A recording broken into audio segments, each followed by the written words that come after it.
Mi propio hijo me dejó en el hospital después de la cirugía, diciendo que no tenía tiempo para recogerme. La nuera completó: mejor que se quede allí, la casa es mucho más tranquila sin él. Escuché esas palabras todavía con los puntos en el pecho, y en ese instante me di cuenta de que ya no había lugar para mí en sus vidas. Salí del hospital apoyado en un bastón, con la bolsa de plástico donde estaban mis ropas arrugadas y algunos medicamentos. Los pasillos estaban llenos de gente siendo recibida con flores, abrazos y coches esperando en la puerta. Yo, Hilario Cáceres, de 74 años, simplemente seguí solo hasta la parada de taxis.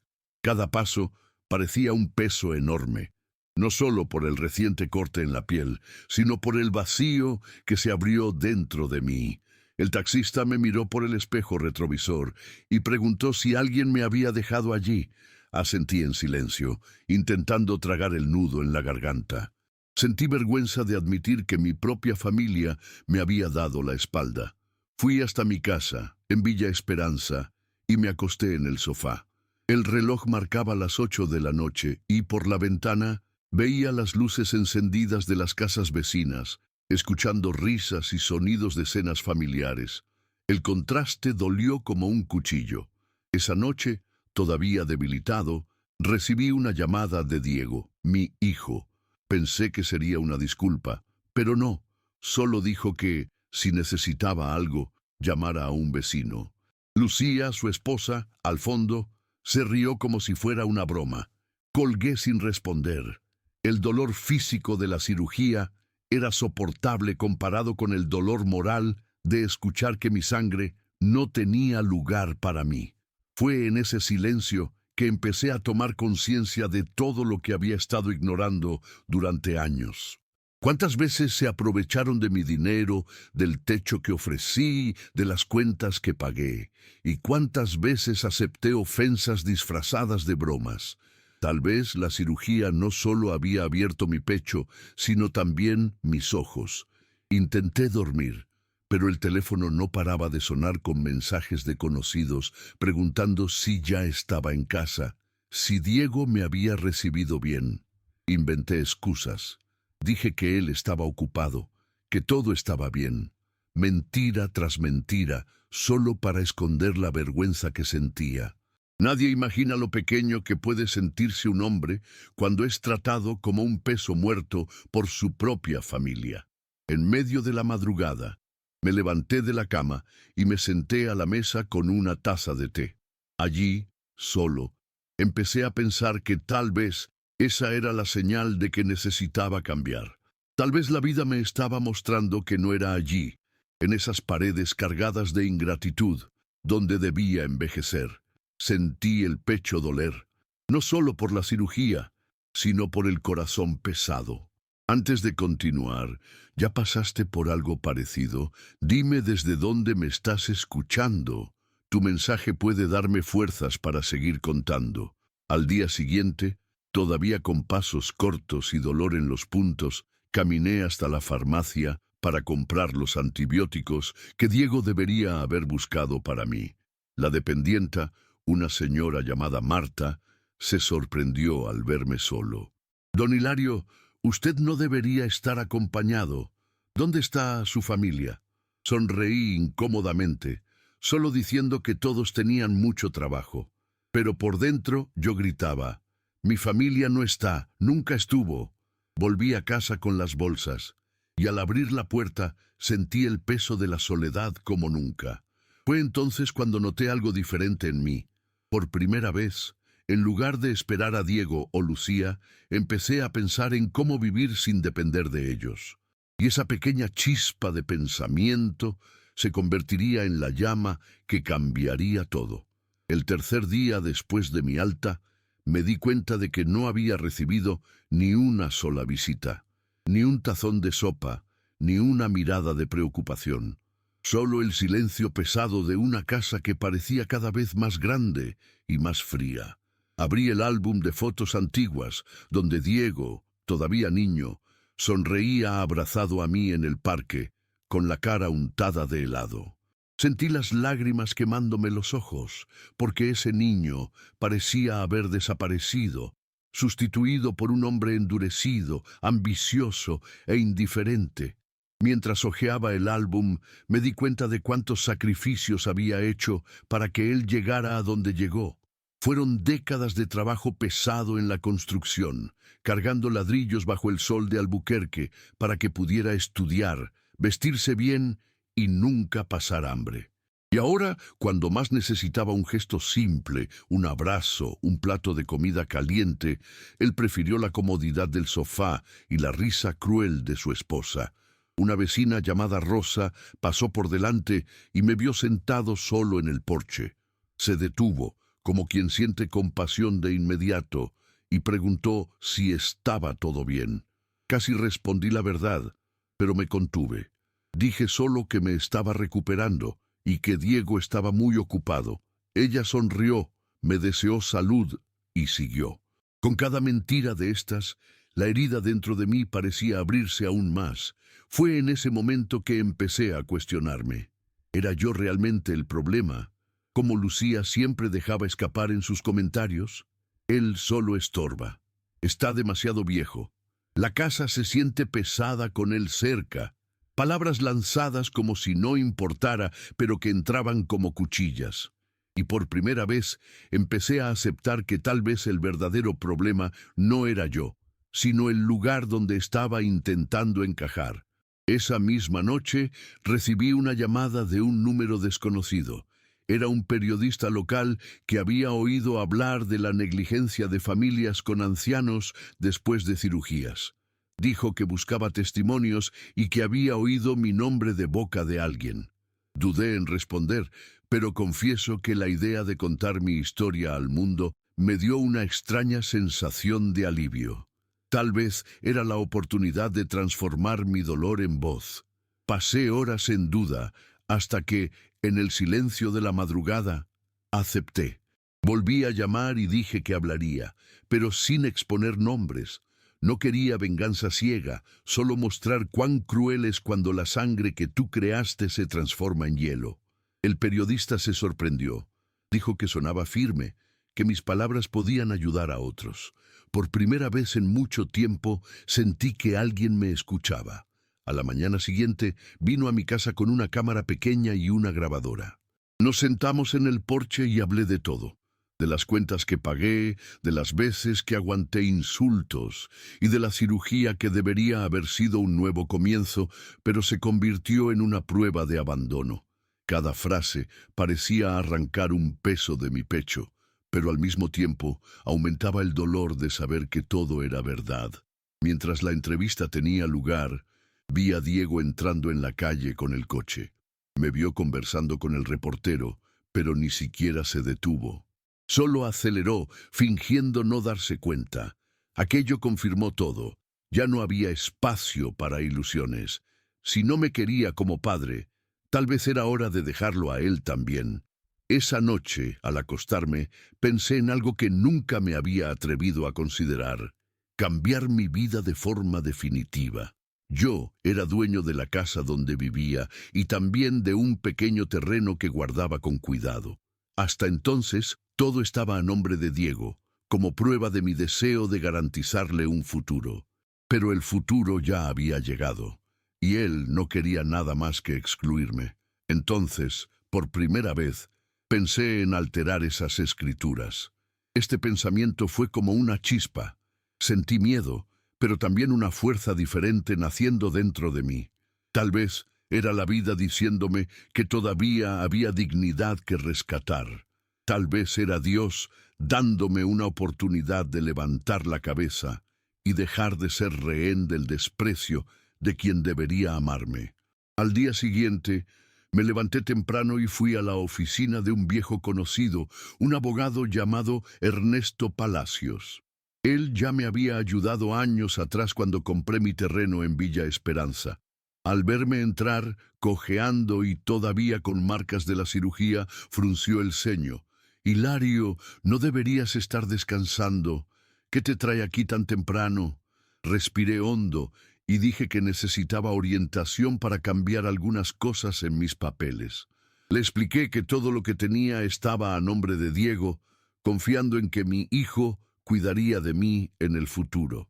Ernesto me miró en silencio, asintiendo con la cabeza, con aire de quien ya había visto esa escena muchas veces. Dijo con firmeza que todavía había tiempo de revertirlo, y que, si esa era mi decisión, él se encargaría de todo con discreción. Fue la primera vez en semanas que me sentí en control de mi propia vida. Salí de allí con una mezcla de miedo y coraje.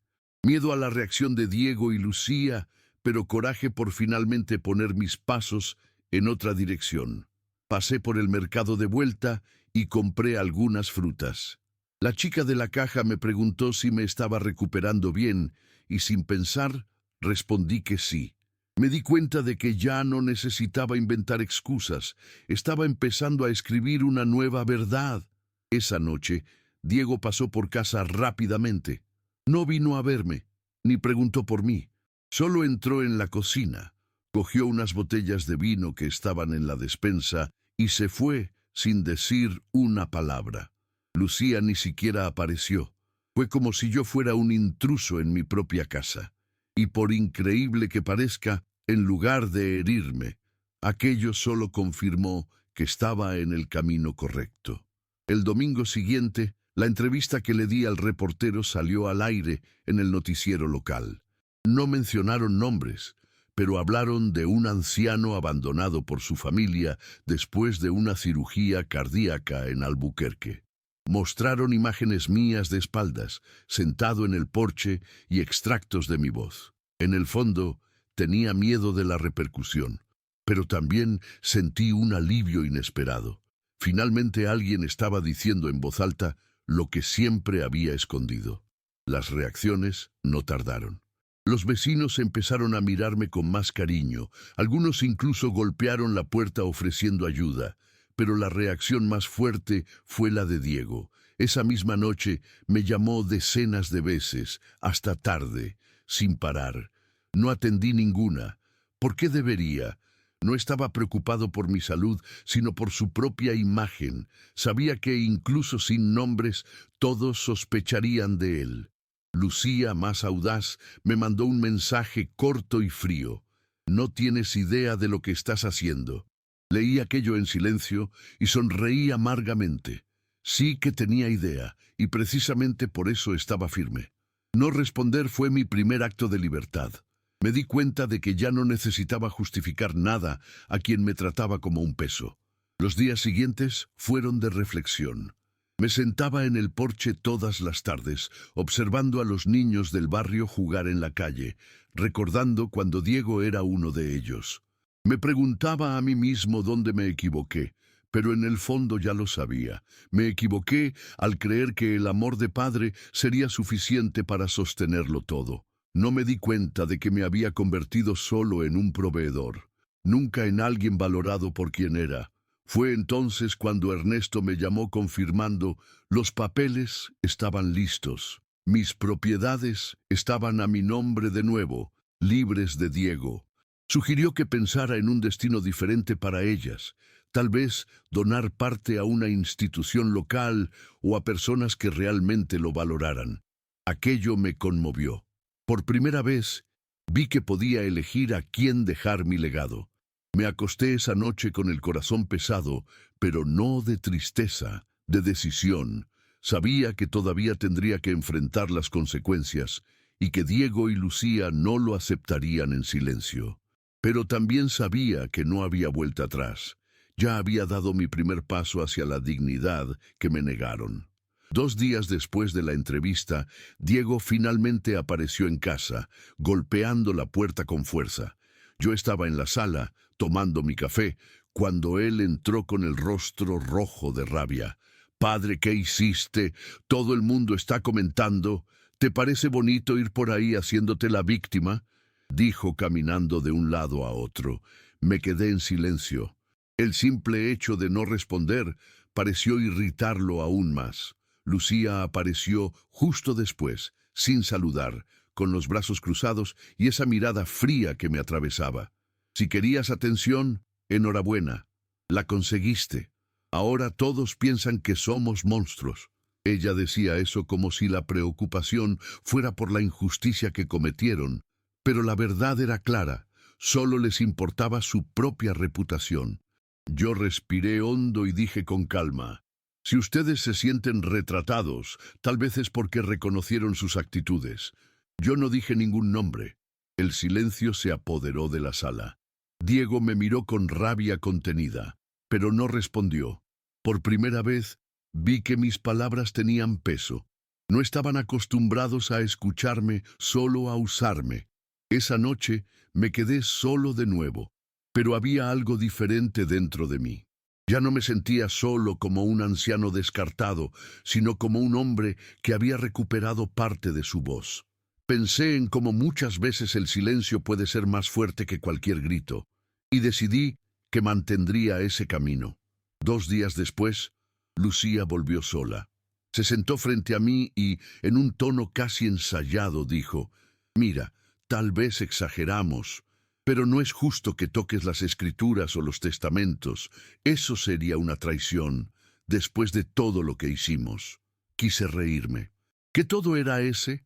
Gritos, humillaciones, abandono. Solo la miré fijamente sin responder. El silencio pareció ponerla más nerviosa que cualquier discurso. Empecé a notar cómo mi silencio se convertía en un arma. Antes, yo era el padre que justificaba todo, que corría para arreglar lo que Diego estropeaba, que aceptaba cada palabra áspera de Lucía. Ahora, yo solo observaba. Eso los desarmaba, porque estaban acostumbrados a tener poder sobre mí con las palabras. Ernesto, mi abogado, me llamó ese mismo día y dijo que todo ya estaba oficializado. Ahora, Hilario, nadie puede sacarte de casa, y si un día quieres, puedes decidir a quién dejársela. Piensa con calma, porque es la oportunidad de reescribir tu final. Aquello me conmovió profundamente. Ya no necesitaba mendigar afecto. Tenía opciones. En la semana siguiente comenzaron los rumores en el barrio. Algunas vecinas me paraban en la calle preguntando si era verdad que mi hijo me había dejado en el hospital. Ya no lo negué, solo decía, así fue. La mirada de shock de ellas lo decía todo. Ya no cargaba vergüenza, sino una extraña sensación de liberación. Un día, Rosa, la vecina que siempre mostraba cariño, me trajo una olla de caldo casero. Dijo que, si necesitaba, podía contar con ella. Aquello me hizo reflexionar. El amor verdadero a veces viene de donde menos lo esperamos, mientras que la sangre puede volverse fría como el hielo. Le agradecí emocionado, sintiendo que todavía había bondad en el mundo. Ese mismo fin de semana, Diego apareció otra vez, pero esta vez no vino solo. Trajo papeles intentando convencerme de firmar algo sobre la casa. Dijo que era solo una formalidad. Yo solo sonreí y me negué. Él insistió, levantó la voz, pero yo continué en silencio, firme, sin dar un paso atrás. Fue el momento en que me di cuenta.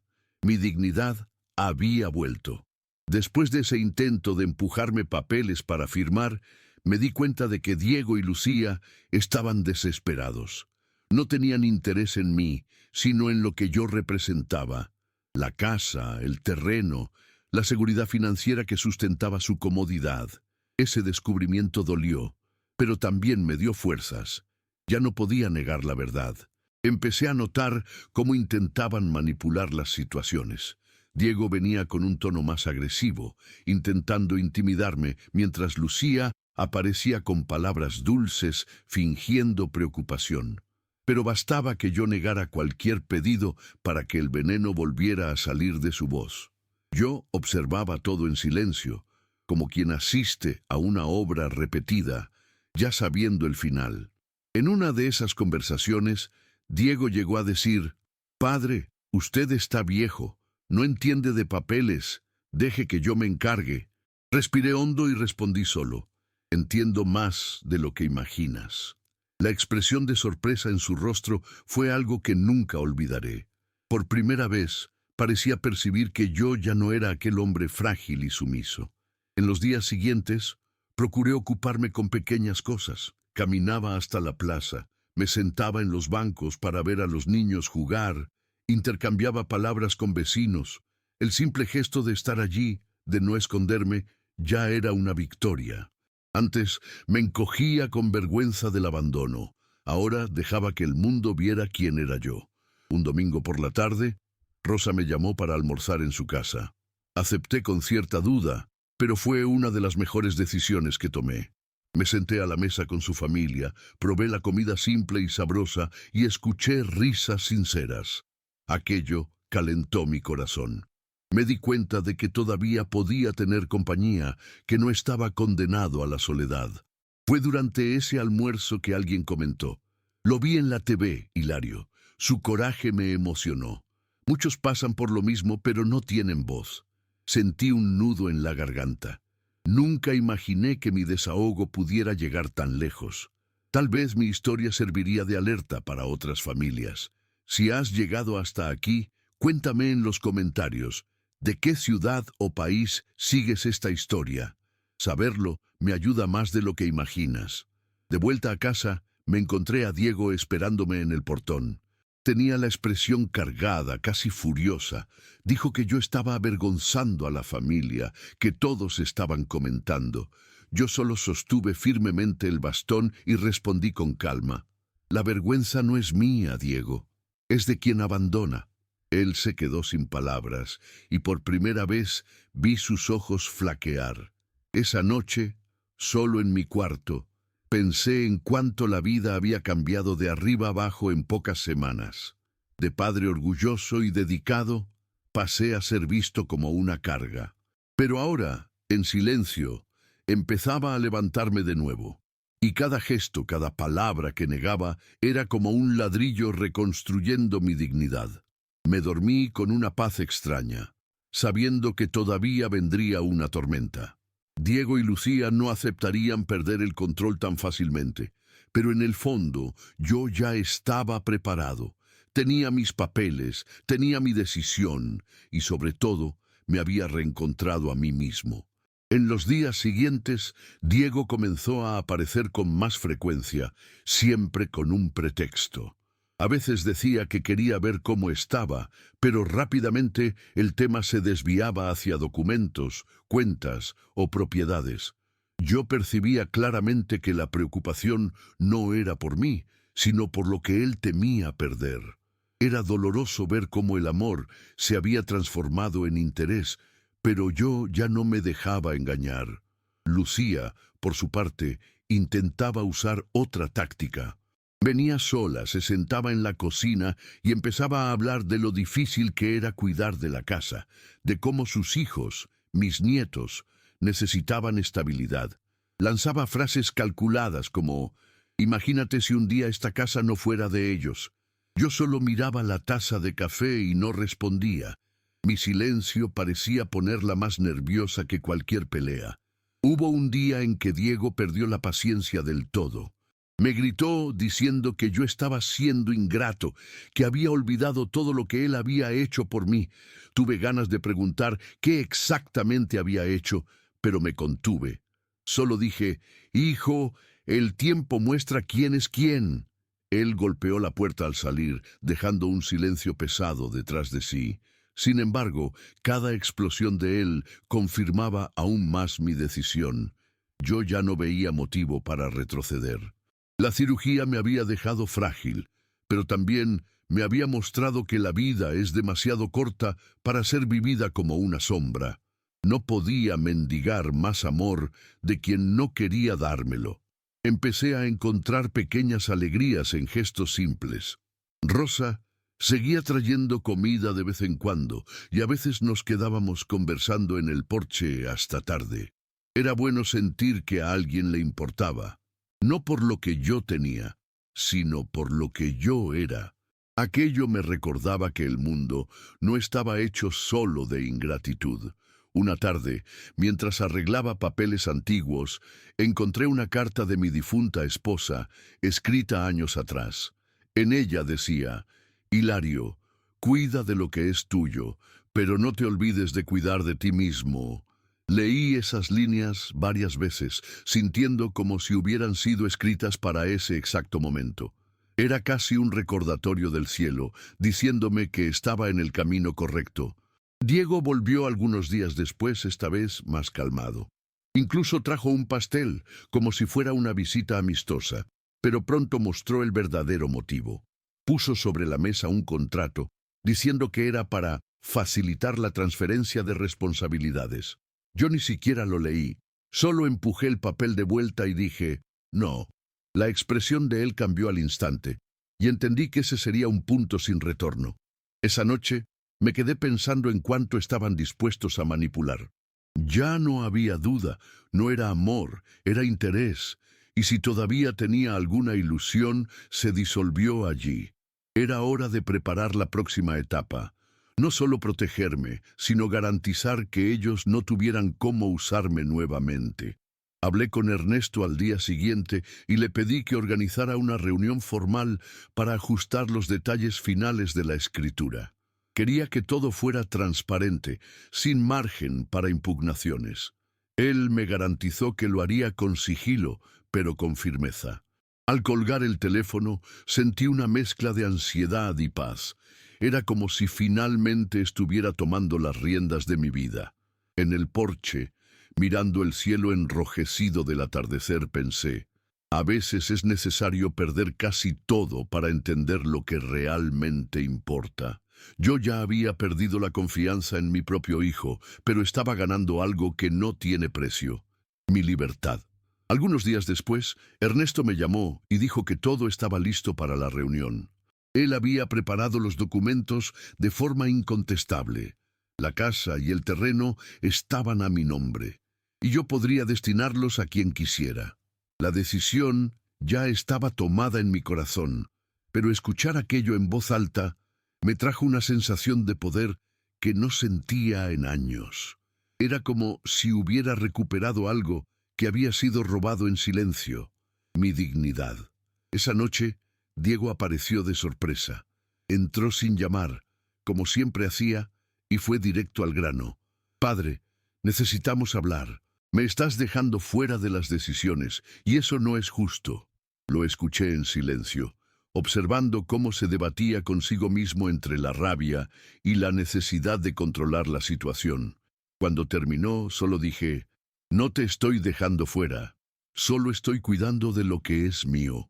Las palabras resonaron en la sala, y por primera vez él no tuvo una respuesta inmediata. Lucía, al enterarse de la reunión que se acercaba, comenzó a rondarme con más frecuencia. Intentaba traerme pequeños agasajos, un pastel, frutas, incluso flores, pero yo veía en sus ojos que no había sinceridad, solo miedo de lo que podría suceder si perdían el control. Con cada gesto de ella, yo recordaba las noches en que se rió de mi soledad. El contraste me hacía sentir una fuerza silenciosa aún mayor. Ernesto sugirió que la reunión fuera en presencia de testigos, para dar más solidez al proceso. Invité a algunos vecinos cercanos, personas que conocían mi historia y sabían la verdad. Rosa, al escuchar la invitación, sostuvo mi mano y dijo, «Será liberador, Hilario. Es hora de mostrar que no estás solo». Sentí un nudo en la garganta, pero también gratitud por tener a alguien a mi lado. En la víspera de la reunión, apenas pude dormir. Caminaba por la casa como quien recorre un campo de batalla a punto de ser enfrentado. Cada rincón de esa casa guardaba memorias. Risas antiguas, fiestas familiares, sueños que ahora parecían distantes. Pero al mismo tiempo, cada pared me recordaba las humillaciones recientes. Era como si el lugar fuera un espejo de las dos caras de mi vida. Por la mañana, mientras arreglaba mis papeles, encontré de nuevo la carta de mi esposa. Me la puse en el bolsillo, como un amuleto. Sabía que necesitaría coraje, y las palabras de ella me daban eso. «Cuida de ti mismo». Repetí en silencio como una oración. Diego intentó llamarme varias veces ese día, pero no atendí. Sabía que cualquier conversación antes de la reunión sería solo otro intento de manipulación. Lucía llegó a dejarme notas en la puerta implorando que reconsiderara, pero yo ya había tomado mi decisión. Por primera vez no había espacio para la duda. Cuando el sol comenzó a caer y la hora se acercaba, me puse mi mejor camisa y me peiné con cuidado. No porque quisiera impresionar, sino porque quería mostrarme a mí mismo que ese era un día importante. Era el día en que dejaría de ser espectador de mi propia vida. Llegué a la oficina de Ernesto con pasos lentos pero firmes. Al entrar, vi a Diego y Lucía ya sentados, visiblemente tensos. Los saludé con un gesto de cabeza, sin sonrisas, sin palabras innecesarias. Simplemente me senté a la mesa, puse mis papeles delante de mí y esperé. Mientras Ernesto explicaba los términos, observé el rostro de Diego transformarse. Primero incredulidad, luego rabia y por fin desesperación. Lucía intentó intervenir, diciendo que aquello no podía hacerse, que era una injusticia. Pero Ernesto fue claro: está todo legalizado, señora. El señor Hilario solo ejerció su derecho. En ese instante, me di cuenta de que el silencio que mantuve durante tanto tiempo finalmente se transformaba en una respuesta. Cuando Ernesto terminó de leer los documentos, el silencio en la sala era pesado. Diego apretaba las manos, los ojos muy abiertos, mientras Lucía no paraba de mover la cabeza como si todavía no creyera lo que oía. Finalmente, Diego explotó. «Esto es una traición. Después de todo lo que hicimos, padre, ¿cómo puede sacarnos así de su vida?» La palabra traición salió cargada de veneno, e irónicamente fue lo que más me hizo mantener la calma. Lo miré y dije solo: traición es dejar a un padre solo en el hospital. Traición es reírse del dolor de quien te dio todo. Lo que yo hice fue solo recuperar lo que era mío. Mis palabras fueron dichas en tono bajo, pero resonaron por la sala como un trueno. Vi a algunos vecinos bajar los ojos, avergonzados por la escena. Era, la verdad, desnuda, imposible de esconder. Lucía intentó argumentar, diciendo que estaban solo cansados, que todo no había sido más que un malentendido. Pero cuanto más hablaba, más claro quedaba que no había arrepentimiento verdadero, solo miedo a la pérdida material. La máscara se cayó delante de todos. Por primera vez, no podían esconderse detrás de excusas. Diego, todavía sin aceptar, intentó acercarse a mí, hablando más alto, casi gritando. Ernesto intervino con firmeza. «Les pido que mantengan el respeto. El señor Hilario está ejerciendo un derecho legítimo». La autoridad en su voz hizo que Diego retrocediera, pero el odio en sus ojos era evidente. No solo estaba irritado, estaba derrotado. Mientras todo esto sucedía, yo me mantenía en silencio, solo observando. La vieja costumbre de querer discutir, de querer explicar, se había quedado atrás. Descubrí que el silencio puede ser más poderoso que 1000 justificaciones. Y en ese momento, mi silencio los avergonzaba más que cualquier grito podría hacerlo. Al final, Ernesto me preguntó si quería añadir algo. Saqué la carta de mi esposa del bolsillo, la sostuve en mis manos y respondí: «Solo quiero cuidar de lo que es mío, como ella me pidió». No necesité decir nada más. El mensaje estaba claro. Diego bajó la cabeza, Lucía se mordió los labios y los vecinos presentes asintieron en silencio, como si entendieran que aquello no era solo un acto jurídico, sino un acto de justicia emocional. Salimos de la oficina en silencio. Diego y Lucía se fueron por delante, casi corriendo, sin mirarme. Yo seguí despacio, con pasos firmes, sintiendo una ligereza que no sentía en años. Era como si cada paso fuera una victoria contra todo lo que me hicieron tragar en silencio. De camino a casa, algunos vecinos me saludaron, estrechando mi mano, diciendo palabras de apoyo. No era necesario explicar mucho, porque todos sabían lo que había sucedido, y yo percibía en sus ojos no solo compasión, sino respeto. Por primera vez en mucho tiempo, me sentí visto de verdad. Esa noche, solo en mi sala, me senté en la butaca y me quedé mirando la pared. No lloré, no sonreí, Solo respiré hondo y me di cuenta de que había sobrevivido. Sobrevivido a la cirugía, al abandono, a la humillación y principalmente al dolor de descubrir que mi propio hijo no era quien yo pensé que era. Era como si hubiera renacido en silencio. Lo más impresionante fue darme cuenta de que, incluso ante el escándalo público, no sentí venganza. Sentí solo paz. Porque la verdadera victoria no estaba en derrotar a Diego y Lucía, sino en recuperarme a mí mismo. Y eso nadie podría quitármelo. En los días que siguieron a la reunión me di cuenta de que Diego y Lucía se distanciaron por completo. Ninguno de ellos apareció en casa, ni para visitas rápidas, ni para buscar algo. El silencio de ellos era casi un castigo, pero para mí sonaba como libertad. Era extraño despertar sin esperar gritos, exigencias o manipulaciones. La soledad que antes me aplastaba, ahora empezaba a darme paz. Pasé a ocupar mis días con cosas simples.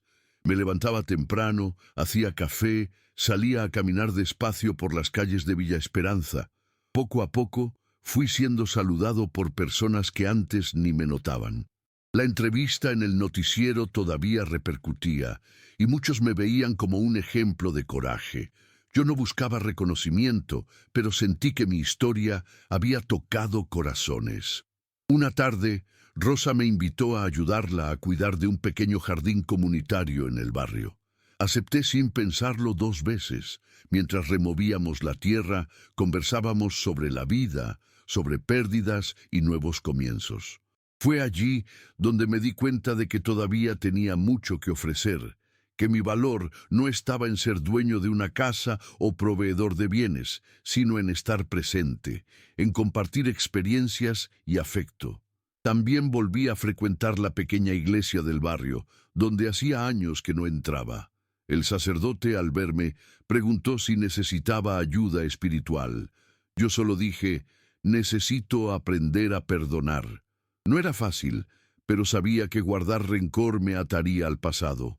El verdadero paso de liberación era soltar, aunque las heridas todavía dolieran. Cierta noche, solo en casa, pensé en mis nietos. Ellos no tenían la culpa de estar en medio de este torbellino. Anoté en un cuaderno algunos recuerdos, historias de la familia e incluso consejos, como si fuera una carta abierta para el futuro. Tal vez un día la leerían y entenderían que el abuelo no los abandonó, sino que se protegió del egoísmo de sus padres. Empecé a cocinar más, a cuidar de la casa con cariño, como si fuera un templo solo mío. Cada objeto parecía ganar un nuevo significado, ahora libre del peso de la humillación. El silencio, antes doloroso, se convirtió en un aliado. Era en él que yo reflexionaba, rezaba y poco a poco me reconstruía. Diego llegó a enviarme un mensaje corto. «Todavía te arrepentirás». Yo lo leí, respiré hondo y lo borré. No había espacio para el miedo.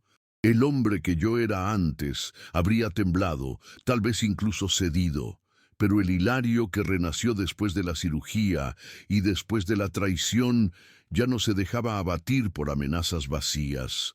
Lucía nunca más me buscó, y confieso que eso fue un alivio. Su presencia siempre me recordaba al desprecio y el sarcasmo. Con el tiempo me di cuenta de que la ausencia de ellos era, en realidad, un regalo que no esperaba. La vida se volvió más ligera, y yo empecé a mirar hacia adelante con menos peso en el corazón. Fue en ese periodo que Ernesto me llamó de nuevo. Dijo que, si yo quería, podría destinar parte de mis propiedades a instituciones de caridad. Lo pensé bastante y acepté. No quería que, después de mi partida, todo volviera a manos de quienes me rechazaron. Prefería que ayudara a niños necesitados, ancianos abandonados, gente que realmente lo necesitaba. Esa decisión me dio un nuevo propósito. Ese día, al firmar los papeles, sentí como si cerrara el último capítulo de un libro antiguo.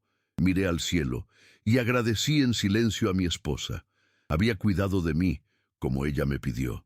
Ya no era el hombre abandonado en el hospital. Era un hombre que había aprendido a levantarse en medio del rechazo y a encontrar dignidad donde parecía no haber nada. Con el tiempo, me di cuenta de que mi vida había entrado en un nuevo ritmo. Ya no había las presiones constantes de Diego, ni la mirada fría de Lucía. Yo me despertaba y sentía que cada día era mío, sin tener que pedir permiso a nadie. Eso, para alguien que pasó años viviendo en función de los demás, era una libertad inmensa. Empecé a participar más activamente en la comunidad. En el jardín comunitario encontré personas que me acogieron como amigo. Cada planta sembrada, cada flor que brotaba, parecía una señal de que yo también estaba floreciendo de nuevo.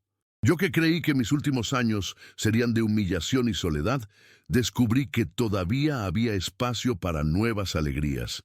Muchos me preguntaban si todavía hablaba con Diego. Yo solo sonreía y respondía que el tiempo lo diría.